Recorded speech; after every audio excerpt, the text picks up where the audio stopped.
Hey there, friends. Welcome to another episode of Behind the I'm your host, Sarah Joy. Friendly. Why is it telling me I'm offline? Oh no. Friendly neighborhood interrogator turned Claude, helping you get to know the person who is behind the screen name. Tonight we're chatting with Michael. You may know him from Nerdy Pup Games, and I believe a few games here on the server. So, Michael, hello, and tell us a little bit about yourself. Hello, hello. Yeah, I am Michael Addison. I'm a game designer. Uh, I have been playing games and quite possibly making games since the 90s and doing it professionally, I'd say in the last 5 or 6 years. That's amazing. It's a So, passion. how does it's a passion. Yeah. I like that. I like that. Okay, so it's a passion. Is this your full-time gig right now? Uh, you know what? I have to say, thankfully, it is not. Okay, let's talk about that. Why Because is it thankful that it's not? Well, so in addition to being a designer, I also publish my own games, and it's a very Oh, wow. challenging line of work. Very challenging. Uh, Yeah. it's not what I would call, unless you've even for larger publishers, I wouldn't say that it's necessarily a secure line of work. There's a lot of risk involved. So I Yeah. fortunately have a day job that I'd say shields me from some of the risk. And what, may we ask, is your day Oh, job? sure. And you can give Oh, a sure. generic description. Right. I am a software engineer for a state university here in Of Ohio. course. Yes. Us IT folks got to stick together. Either that or all of us Star Wars nerds were like, you know what? Computers. We'll fix those Sure. droids. I like it. I like it. Well, awesome. So, like, oh my gosh, you've been playing games since the 90s. Like, tell me about that. Yeah. Well, I started playing second edition Dungeons and Dragons with Uh my high huh. school friends, and it didn't take us very long before we started just making up our own rules to make it more of the game we wanted. I like it. And I spent some time in college playing World of Darkness games and Ooh. hacking that system to do a bunch of different things. Mm-hmm. And then after college, some of my college friends, we just kind of kept getting together on a yearly or every few months to play games, and we would just whatever the thing that we wanted to do, we wouldn't necessarily pull a book off the shelf. We would just come up with, like, how can we use this rule set to get the results we wanted. And I did that for probably 10 or 15 years before I started thinking, you know what, this could be something that I could share with other people. That's awesome. Okay, so you played in second edition D&D, and that is Advanced Dungeons and Dragons, right? Correct, correct. Okay, I was like, test my D&D knowledge here. Uh, then you went to World of Darkness, which we have talked about before, um, Okay. as a group, which is awesome. What other systems did you play in and hack? I'm super curious because there's some really easy hackable systems, and then there aren't. Yeah, well, there's the old Weston Games D6 Star Wars system. I know Oh, there are yes. Star Wars RPG fans in Just our a midst. couple. Just a couple. I played a lot of that. Yeah, actually, so the first RPG that I published was The Curse of the House of Rookwood, and my Ooh. co-designer, he and I played a lot Uh-huh. of West End Games Star Wars together. We would we did a lot of hacking of that system. He ran an entire campaign that was all Jedi focused. So this was right when the prequel Interesting. movies had come out, or like shortly after that. So everybody was kind of like Jedi fever. Right, right. And I don't know if you've tried to play a Jedi in Western game Star Wars as delivered. It's very challenging. They you have to sacrifice a lot to be able to like lift a pebble. I mean, but like accurate for Jedi, right?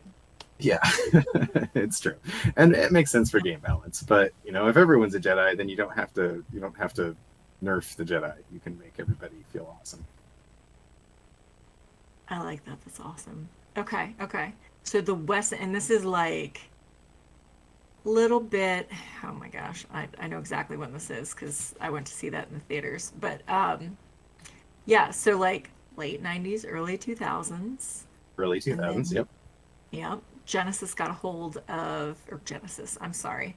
I know this, Asmodee, who is also Fantasy Flight Games, got a hold of Star Wars.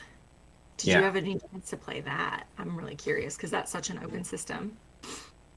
No, I haven't. I have to be honest. I was a little bit perplexed reading through the rules, and there's something like 10 pages describing how to resolve a single roll.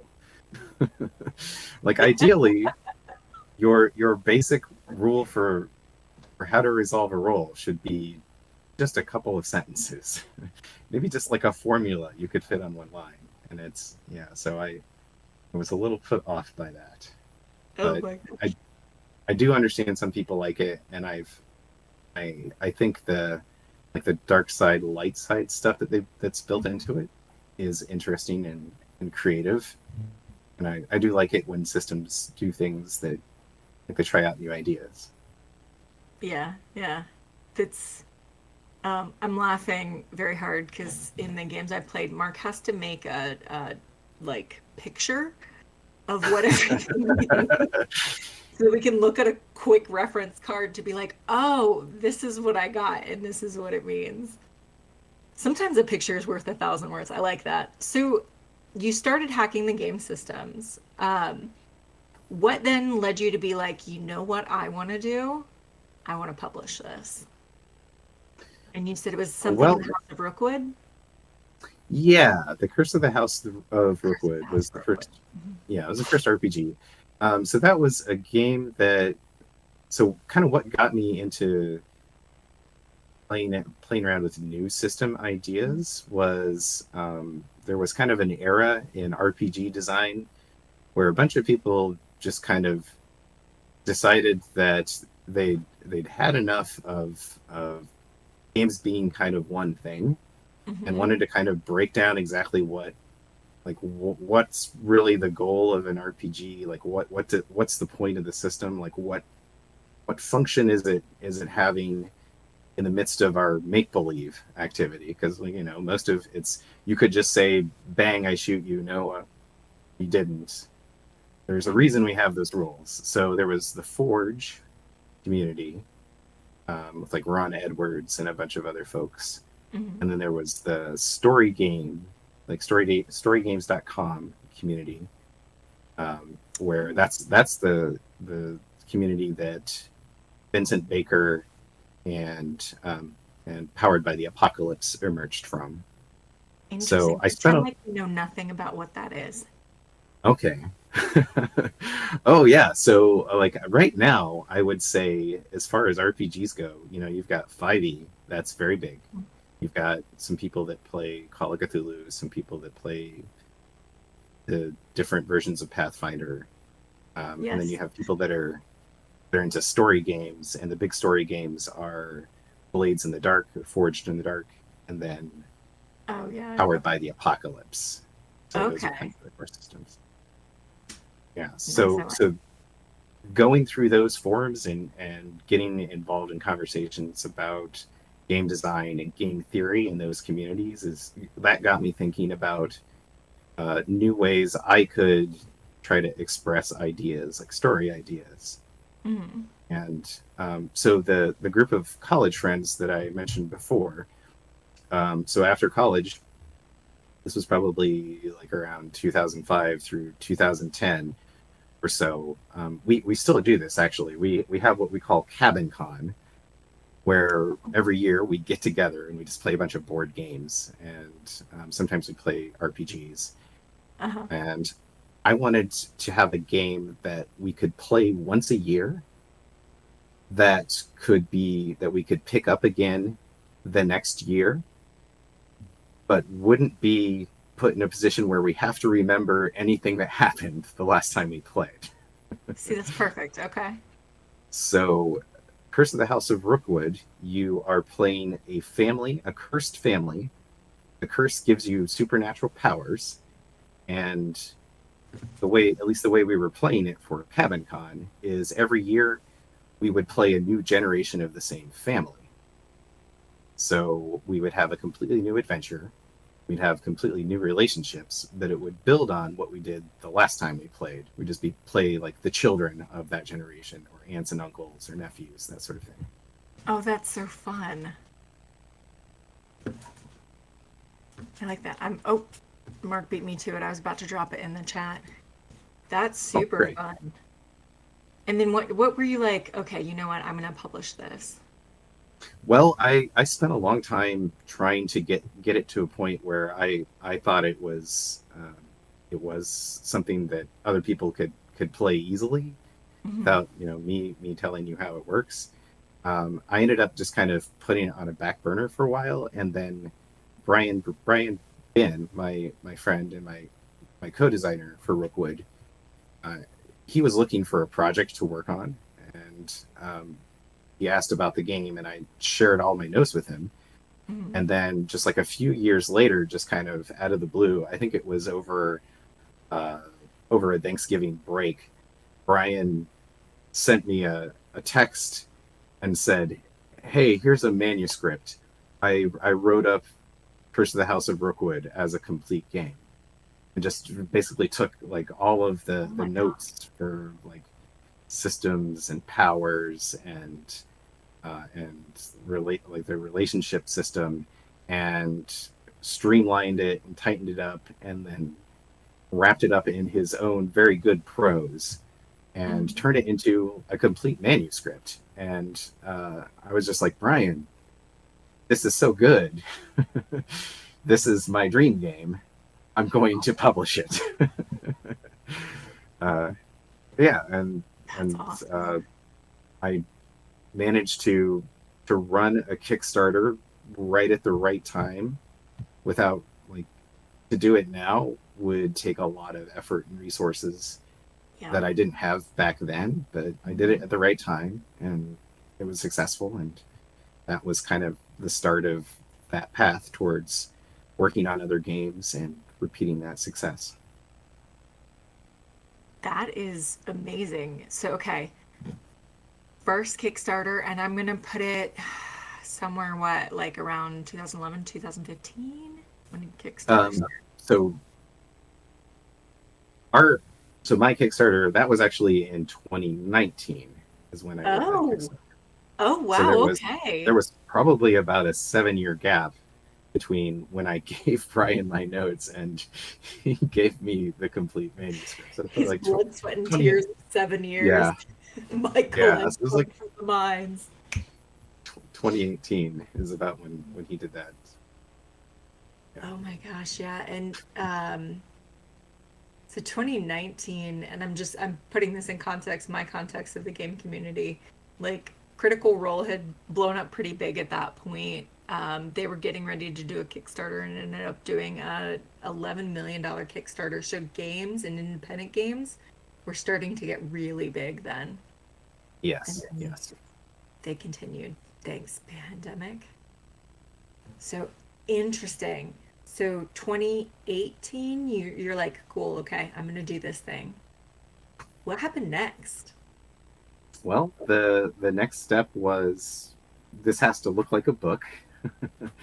So I went out on Twitter and looked for artists, and I found a Gothic artist from the UK named Morrigan Corbell.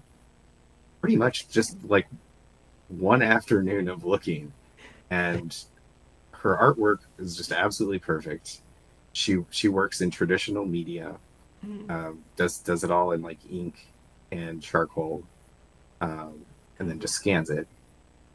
And I contacted her, and she was looking for work, and so that worked out perfectly. And then a month or so later, Brian said, "Hey, I found this person that is looking to get into graphic design, like layout design for RPGs." Uh-huh. And I contacted her, Megan Bennett Burke, and uh, basically the first person I talked to about layout design, and she agreed to do the layout and did a fantastic job. We made a lot of choices to try to take advantage of our limited resources. So since it's a book about historical families, we sourced a bunch of public domain artwork from the 19th century. We went with a black and white layout, so it's just ink on paper. So it didn't have to be glossy, and it didn't have to have a lot of like color illustrations. And then put Morgan's artwork on the cover. Did a hardcover to make it like feel nice in the hand, and everything just kind of came together. And then after that, I spent about a year taking it to different conventions and running it for people. The first convention I took it to was PAX Unplugged, Oh and yeah. there was just this independent group where you could sign up to run games and people could sign up to play them. And I ran it for people whose only game prior to that had been 5th edition Dungeons and Dragons. We're just like, we just Okay. want to try out new games, and Hmm. managed to find people that were interested. People clicked with it, so the family theme really connected with people. Everyone has a family, and the idea of, well, we're going to be siblings and we have a rivalry. You can very easily get into that mode when you're role playing. Uh, just like a year of taking it to different people and watching people react to it, that helped build our confidence that we had something that people would want. And then that ended up paying off at the end of the year when we launched. It's like November 5th, I think, is when we launched. That's amazing. So it is still available. I Googled it.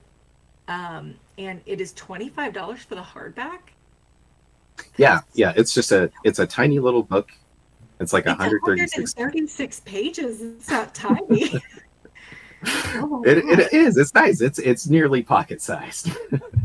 Oh, it's it's like like tiny.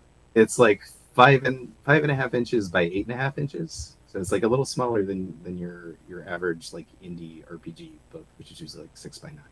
Oh, I like that. That's awesome. It looks so It's cool. We'll drop it in there. Okay, so Curse of the House of Rookwood came out. You toured the convention gaming circuit, running games, and then you were like, all right, what's next? Yeah. Well, I've been designing board games, um, mostly just for my own edification.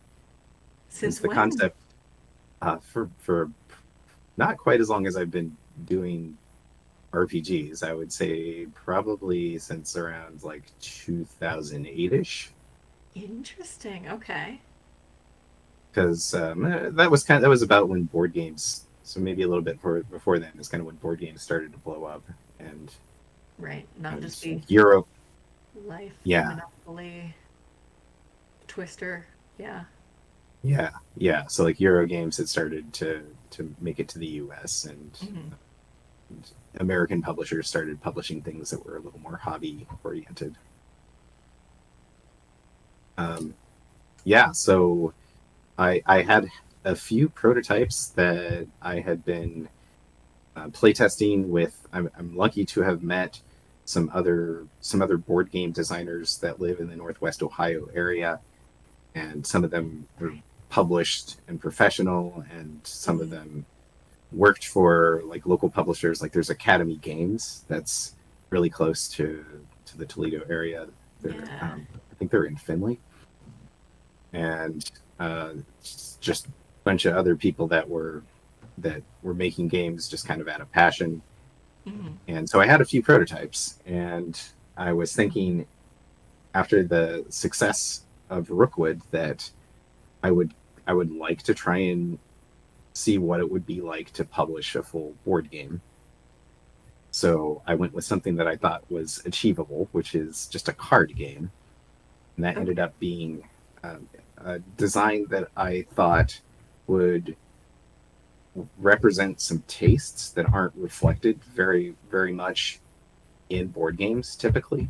So what what I ended up going with was a game called Dungeon Date, where you build a stylish adventuring outfit out of Mhm. cards. So it's like a Mhm. set collection tableau building game. And then you use your stylish outfit to romance, befriend, or slay monsters. I mean, accurate. Accurate. Right.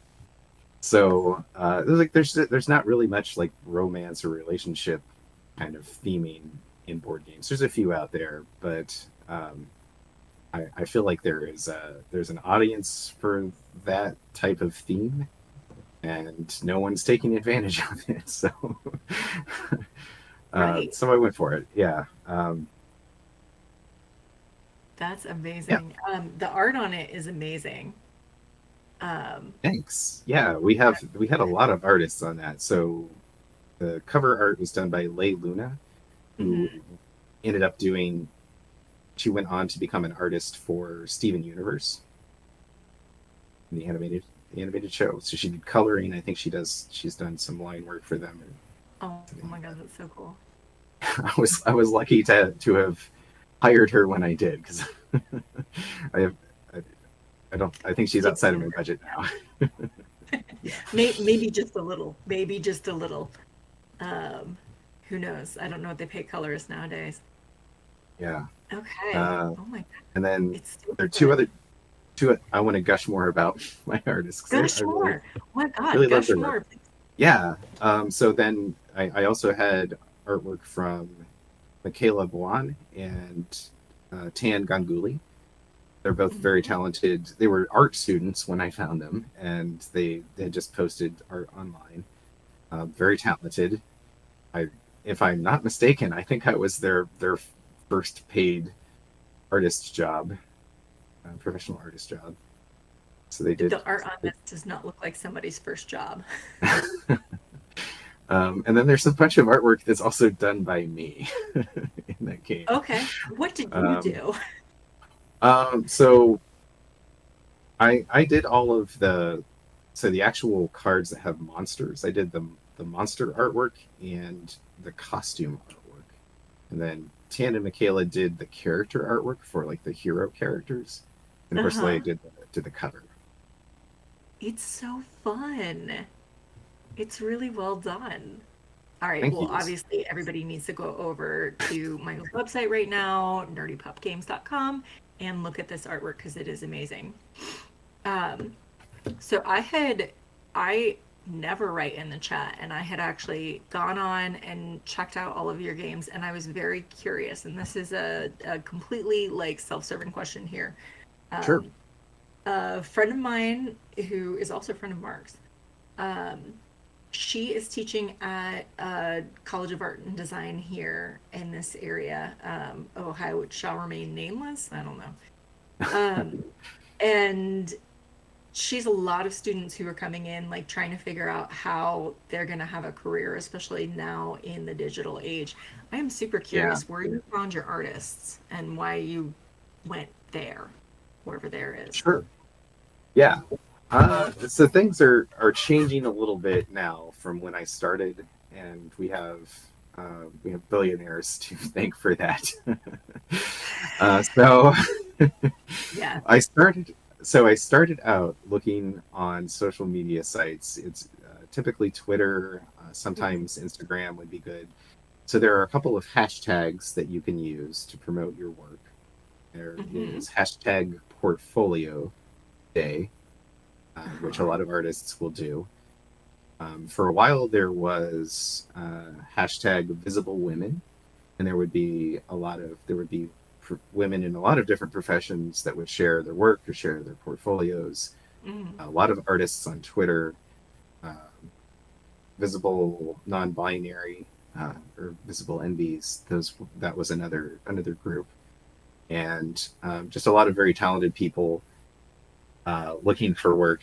And like a lot of industries, um, artists that aren't white males uh, don't always sometimes get looked over. So Mhm.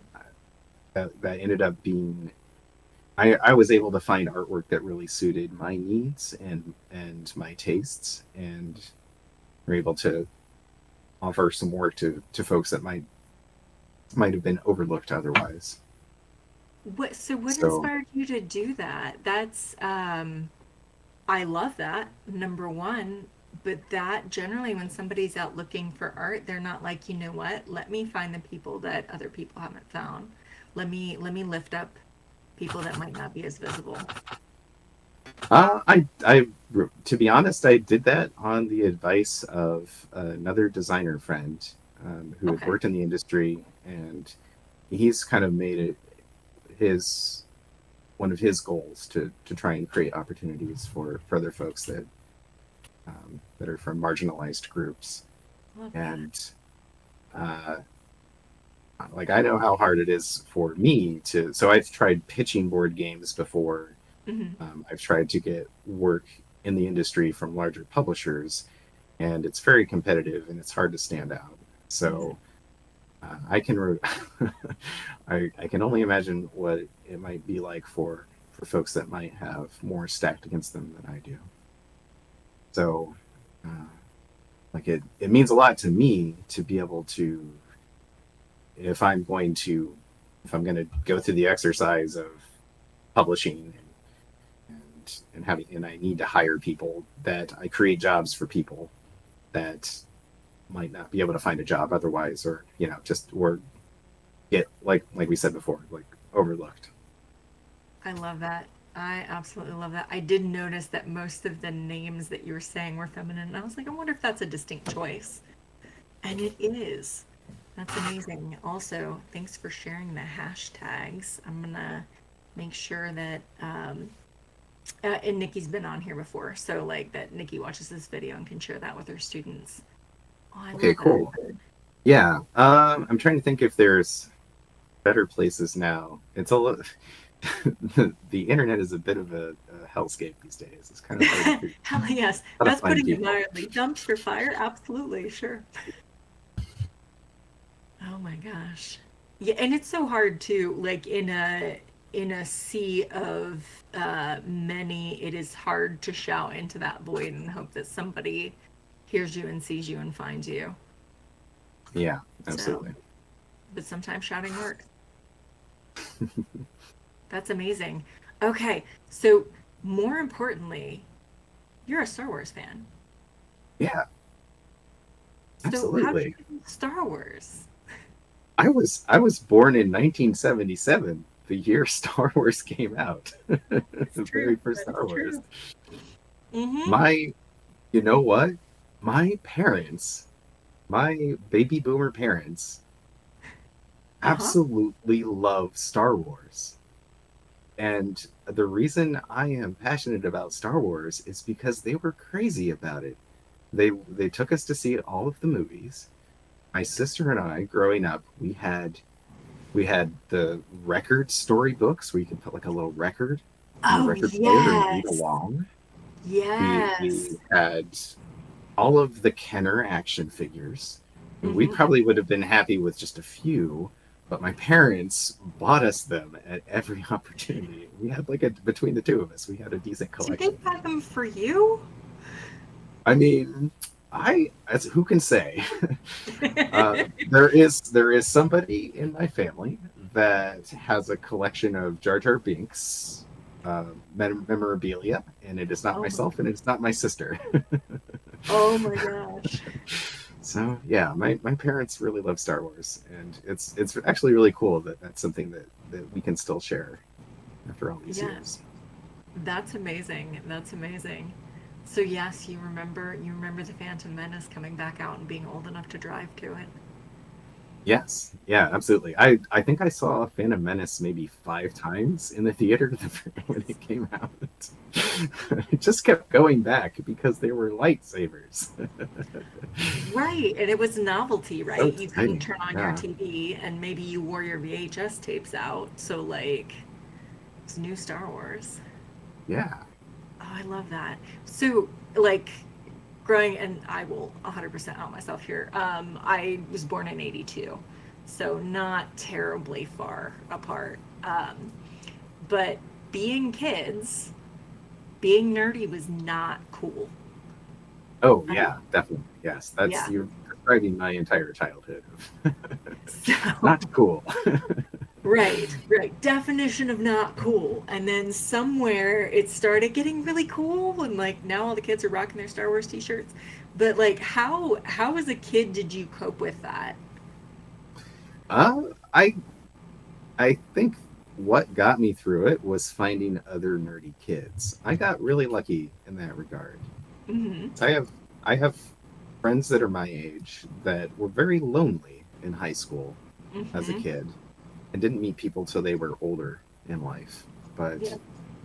I had a squad of like 4 or 5 friends that we all liked Monty Python and Star Wars and Dungeons and Dragons is the people that I played Dungeons and Dragons with. And it was basically the Hellfire Club from Stranger Things. Oh my God, that's amazing. Are these the friends that you were still playing games with like up into 2010? No, no. So that ended up being a different. So I met a different friend group once I got to college. As But one yeah, does. yeah, it Still happens. not super popular at that point. Right. Yeah, yeah. Even in the 90s. Mm-hmm. Yeah. 90s, early 2000s. It wasn't until, oh my gosh, not that long ago until suddenly we were cool. But as a young person in the 90s, I liked being kind of an outcast, being kind of an iconoclast. Okay, tell me more about this. Well, I had a ponytail and I wore a black trench coat Okay, yep, and yep. work boots. I did the whole thing. Uh-huh. It was cool to be edgy. It was cool to be edgy. That's so funny. Oh my goodness. Yeah, no, I was in the Save the World, the whale sweatshirts. Although now I wear oversized sweatshirts again, and I'm like, I was right. My wisdom of my high school years.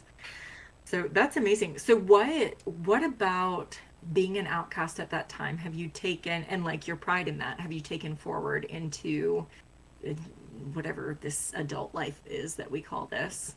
I still don't know that we're adults. But Yeah. what Wow. lessons did you learn then that are applicable now?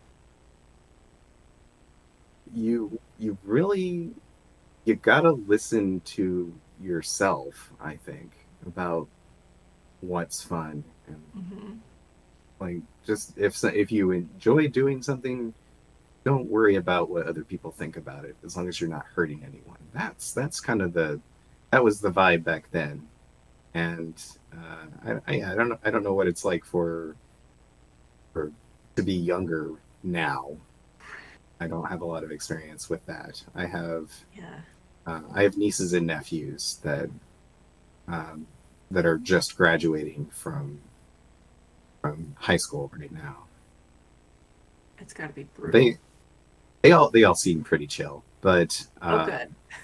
I think I I think I'm still trying to be an outsider. Okay. Like, and I feel like you've kind of seen through me a little bit here. Okay. Tell me more about this. Yeah. Yeah, so my efforts to to pitch board game designs to bigger publishers and not being able to fit in there, I think that has kind of encouraged me to fall back on my outsider status and just do my own thing. And that's part of how I've ended up doing my own publishing. I love that. That and we especially were right in the middle of a lot of the punk and grunge era, right? Where it was Yeah, like make your own way, and if they tell you you can't, then you go do it, and you can. And yeah, it's such an interesting lesson to take, right? To be like, oh, well, you told me no, but I can do this. yeah, That's yeah. amazing. And Mhm. you can. There's never been a better time to to go out and try to do something. Um, the obstacles, the gates, the gatekeeping that Mhm. existed 10, 20, 30 years ago, you can just go directly to the people you want to sell a game to now. You don't have to wait for someone to give you permission to publish something. Yeah, I love that so much. So, speaking of publishing something, you've got another game coming out tomorrow. Are you kickstart launching tomorrow? Yeah, yeah, we are launching. I'm here. Thank you. Oh my God. Well, Are you okay? today's been a long day. This is I've lost track of how many months now in a row that I've been working on this, but Hmm. as of 6:30 today, I was finished with all tasks for the Kickstarter. Hey, So that that's a worked out whole five and a perfectly, half hours. That's really right? good. Yeah. So the game we're launching is Super Squad High. It's Ooh, another okay. board game. Hmm. It's so all of my reviewers, the previewers and reviewers that I've been sending it out to, the general vibe I'm getting back from them is that it is challenging and immersive. Ooh. So it's you're playing teen superheroes. It's sort of in the vibe of like Peter Parker or Kamala Khan or Into the Spider Mhm. Verse. There is a hidden villain Mhm. somewhere in your high school, and the only way to find out who the villain is to get to know your classmates. Oh my God, that's so good. And you can become sweethearts or besties with them. You may see a pattern here with Dungeon Date. You build a hand of costume cards, so you're also building an outfit in this game, and then you work together to keep the city safe from crimes. And each round of play is one day at school. So you have a morning, afternoon, and night. So you have to go to classes and do homework during the day. But Uh-huh. crimes might also happen during the day, so you got to rush out of class to take care of the crimes. And Crimes then do at happen. night, Okay. they do, and they'll happen at night too, which is when you want to go out with your classmates and get to know them and form relationships. It's a bunch of things happening all at once. It kind of it it evokes like Peter Parker style stories with like Mary Jane Watson or Norman Osborn or Harry Osborn secretly being Mm. the Hobgoblin or the Yep. Green Goblin, something like that. Uh, and it does all of that through just board game mechanics. So it doesn't have like a lot of like boxed text that you have to read. Like that was sort of the bane of old D&D modules, is that Oh yeah. you'd be expected to just read paragraphs to your friends while they just sat there and listened. Just sort of the opposite of what's good about RPGs. So I've tried to take some of that mentality into this board game. There are role playing aspects though. So to form a relationship with a classmate, you go on a meetup, which can either be like a romantic date or can be a friendly outing. And one player is going to read prompts to you off of a card that it'll be something like you go to you go to a bookstore. What book do you hide that might upset them while you're browsing through books? And each character, each classmate has randomized traits of different things they like and dislike or things that make them flirty, and you need to find out that information by chatting with them during the day. So it's like just a simple action that lets you peek at one of their tokens. and then you have to use what you've learned, sort of like from like a dating sim or a life sim video game, where you have to pay attention to the conversations to learn about someone. Yeah. Then Yeah. There's some of us, you unfortunately, too many of those in life. yeah. So you then answer the questions from the card prompts based on what you've learned about them. And if Mm. you get all the prompts right, then you get to form a relationship. And now you have a sweetheart who can help you out. You've got a bestie that can do your homework for you. So Oh, your it's got that bestie did role. your homework for you? Yeah, yeah. Some of them can do homework for you. Oh Some of them man, can make costume equipment for you. that's But one of them fun. could also be the villain. I love that. Oh, and the art on this is fire. Thank Like, you so much. That's Tan again, Tan Ganguly, the Dungeon uh, Day artist. They are just they just absolutely crushed it. Tan is amazing. This is so good. Yeah, it's describe it for those of you looking at my face instead of looking at the website right now. It is like pop art, like pop art comic book heroes with a little Lisa Frank thrown in. Yeah, So, absolutely. yeah, What super. I asked what I asked for from Tan for this was something more along the lines of storybook art rather than hard line art. Yeah. So most superhero board games, they're going to have the very muscular characters with the hard line art Hmm. that just feels very like power fantasy. And this is not a power fantasy. This is more of a relationship game. So I wanted Tan to do something that would help you connect. Like Hmm. the main characters, the classmate portraits, they have very little information on them. And most of the content of those characters is in the artwork. So that needed to be something that you could really connect to, that looks cute and looks approachable and isn't all these like hard like muscle lines and Hmm. and everything. And they crushed it. They did a really good job. Oh yeah. They told me they told me that they really like doing line art, Like they're and I was really like, good at this. I'm I was like, I'm sorry I asked you to cover all of your line art up. And they told me, like, no. My first draft of all of the artwork I do for you is line artwork. And then I just do a layer over. So it's still there. It's there for me. It's in the background. It's so good though. Like, yeah, they should explore this as a style too. I'm just selfishly, I want to see more of this.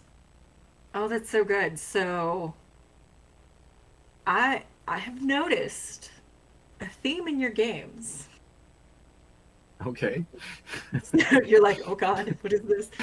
Um, so you've got familial ties and exploring different familial relationships in your first game. Dating, exploring romantic relationships and dungeons and dating, and like slaying monsters. Like, that's a certain kind of relationship.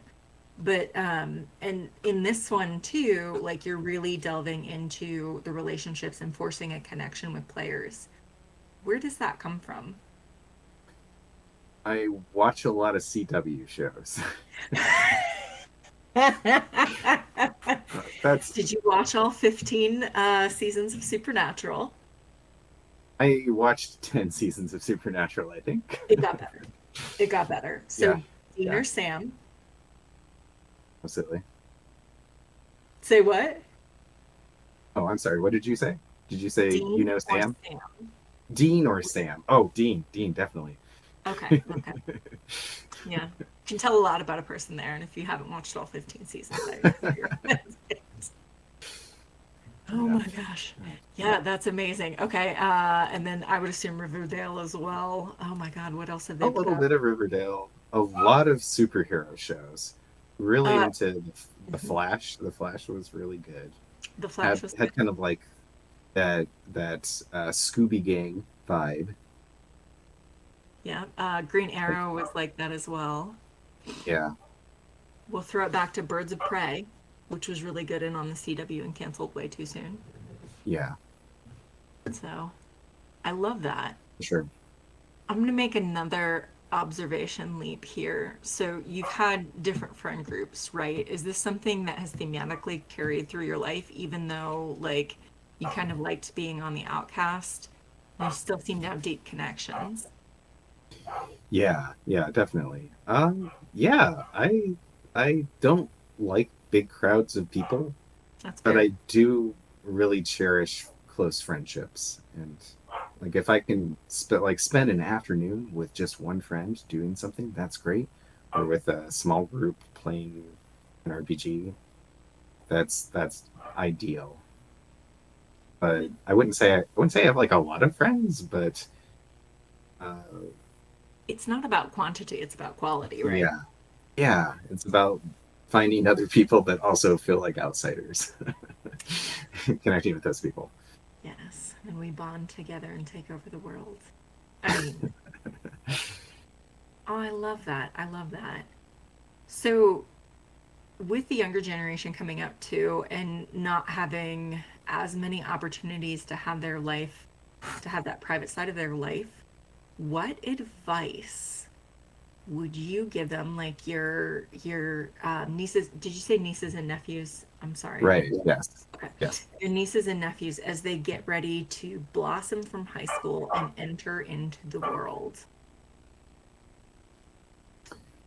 Yeah, that's a tricky one. I would say keep trying new things. I like that. Learn how to learn. That sounds Ooh, trite, but that is that's I think that's maybe the best, like the most important skill I have. Like that's how I've figured out how to how to print a book and how to run a Kickstarter and how to market a game and how to put together a website, etc., etc. Is just being able is having the skill set to go out and find information and teach yourself a new skill. yes. And we now have the worldwide interwebs at our Yeah, fingertips instead of like a DVD or DVD. It was a CD-ROM of info. right. Yeah. Well, there's always the local library. There's books on how to do things there. Yes, there are. There are lots of books on how to do things there, and you can get them from other libraries.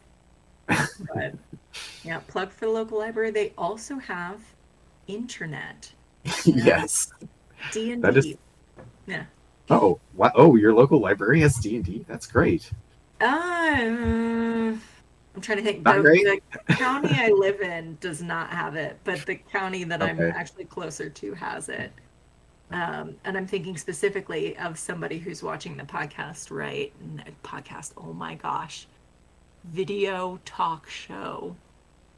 Andrew planted this in my brain when I was having technical difficulties earlier. Um, but they make sure that they run D&D games at the local library because it's That's like such great. a place of connection, right? Yeah, yeah. That Yeah. makes it a kind of a community center function. It's good. Yeah, it's a good third place. Okay, so in true fashion, I can take it back, Mark. Number one. Um, we're gonna do some question blitzes. Are you ready? Let me get a drink of water here. Okay. I forgot my water. I was so flustered dealing with the internet. Oh no. You can scrub Okay, lots of I'm things ready. off the internet, Mark. Yes. All right. So the most important question in our chat is, do you have any pets? And I feel like the answer is yes, because I've been hearing one. Yes, I have a dog. Her name Okay. is Genius. She is a Pembroke Welsh Corgi, and she is 80 pounds of attitude in a 30-pound body. I like it. I like it. Will you show us your dog in the chat? Yes, I would have to try and find the dog. The dog is in some other part of the house right now. That's okay. That's okay. Or you could have like a ridiculous amount of photos of your dog on your phone or costuming? Just drop Yes, some of that chat. I can do that. That I can do. That's the most important question, everyone. Okay. So, what is your comfort food? Fried chicken. Ooh, okay. Fried What kind fried of fried chicken? chicken. Um, just homemade, battered in flour, cooked in oil till it's crispy. Fried chicken. Okay. You can make that at home? Absolutely. Yeah, my Okay. partner does like about once a week, and she does a Wow. fantastic job. I didn't know this was a thing that could be made at home. Okay. We're going to take that. I'm going to think about that. Interesting. Would Uh, you like a recipe or yes. instructions? All So, right. along with We'll the see. dog We'll photos, see if we can hook please you up have with your that. All partner right. drop a recipe for us. We'll do. Oh my gosh. Right. Yeah, no, I thought you just picked it I'm out of looking a can. for I'm looking for a dog photo right now. Okay, excellent. Well, I'm If going I to had a keep asking camera, yeah, questions. keep asking. Go ahead and keep asking. All right. So, what is a game that you love but you seldom get to play? Oh, good question. Um, this is supposed to be a quick one. I know. Oh, their Star Wars Rebellion is a really good board game. It's a two-player game. One side plays the Rebellion, and you've Mhm. got Luke and Leia and Han and Lando and Chewie, and you can send them out in missions to different Star Wars planets. The other player plays the Empire, and they have Star Destroyers, and they can build a Death Star. And they are trying to hunt down your secret base. And it is a grand strategy game. It takes up an entire table. It takes an entire afternoon. Oh my God. It's a blast. It's been a while since I played it. That It's a sounds lot of like a fun. lot of fun. I don't think I've ever played that one. We will add that to the list. That's amazing. Oh, okay. Do you remember what the first game you ever played was and why in 1978 or 9 was it Candyland? There are Don't take probably games. There's probably games that I played before this, but the one that sticks out in my memory the most is the game Payday, where Yes. Hmm. you've got a calendar and you're moving on the calendar, and you get to buy things and you try to sell them for profit. And if you're playing with your older sibling, she will cheat and make sure that she gets all the best items to sell. Hmm. Yeah. But Speaking for all older siblings everywhere, yes. but it had such a for some reason it's such a mundane game. It's just go through like a month and earn money and make a living. It's sort of like the old like Dungeons and Dragons joke. What game do like fantasy heroes play? Like accountants and accordions or something like that. Oh, wow. I like that. I like that. It's like that, but for some reason, my sister and I found it really compelling, and we would actually sort of like make believe and like make up stories about the whatever character we were playing, like above and beyond just playing the board game. Oh, So we that's kind so of turned it, fun. Were you kind of RPGing at turned it that point? into a, yeah, we turned it into an RPG. We had no Yeah. idea what an RPG was, but So your first RPG before you knew what an RPG is. I love that. Okay. I'm trying to grab this. What is your all-time number one favorite book? that would be Hitchhiker's Guide to the Galaxy. For Douglas Excellent Adams. choice. Excellent choice. All right. Are we going to see you at Gen Con, Origins, or what was the other one? Oh my gosh. PAX Unplugged? I am going to be at Origins this year. Nice. for certain. I am going to be, so there is a group called Indie Games on Demand that run RPGs. Okay. So I'm going to run some events with them. Nice. It's a really great group. It's very inviting. They get a room all to themselves. It's just all people playing Oh, different yeah. kinds of RPGs you might not see anywhere else. Everyone's very friendly, very supportive. It's a really great community. I'm not sure what I'm going to do for Gen Con. I might not be going to Gen Con this year. And other than that, my plans are undecided so far. Nice. Okay. Okay. Well, that's good. We'll at least see you at Origins. That'll be a ton of fun. Okay. What inspired Rebels of the Outlaw Wastes badge system for your character progression? For Rebels, I really wanted the game to be entirely playable off of the character sheet. Mhm. So I wanted to make a game that had some of the sort of tactical satisfaction that you get from D&D. Like my character has abilities, my character has powers that fire off, but I didn't want people to have to look things up in a book to remember what their powers do, or to have to read through pages and pages of options to try and figure out what to take when they earn something. And I was kind of like, my brain was really into kind of like the punk aesthetic, and like, you know how like punks wear jackets with badges on them, and it's sort of part of the punk aesthetic. Swag. Whole lot of swag. And I was, yeah, and had I had I had sticker sheets for prototyping board games, Mhm. and it all just sort of made sense that what if I could just, I think I had played, by that point I had probably played a legacy board game. So like Pandemic Legacy, for instance, has stickers that you put onto components to upgrade them as you play. So Mhm. I may have played one of those games around the time I was thinking about these ideas. But I just thought, you know what, it would just make sense if you could put your character upgrade right on the character sheet, and then you never have to look at the book again. And oh wait, punk badges, perfect. Or like the library system when you would read books in the summer and they would give you stickers. Oh yeah, or like the Pizza Hut program with Yes. like reading books. Yes. Gets me. Yeah. Oh my Oh, god. and also Mhm. the other thing that kind of made that all click is Chivos on Xbox.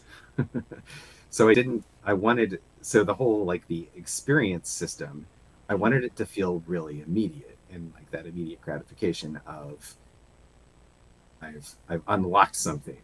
So Yeah. it you do it, so you make marks off of skills as you're playing, and you earn it as soon as you do it.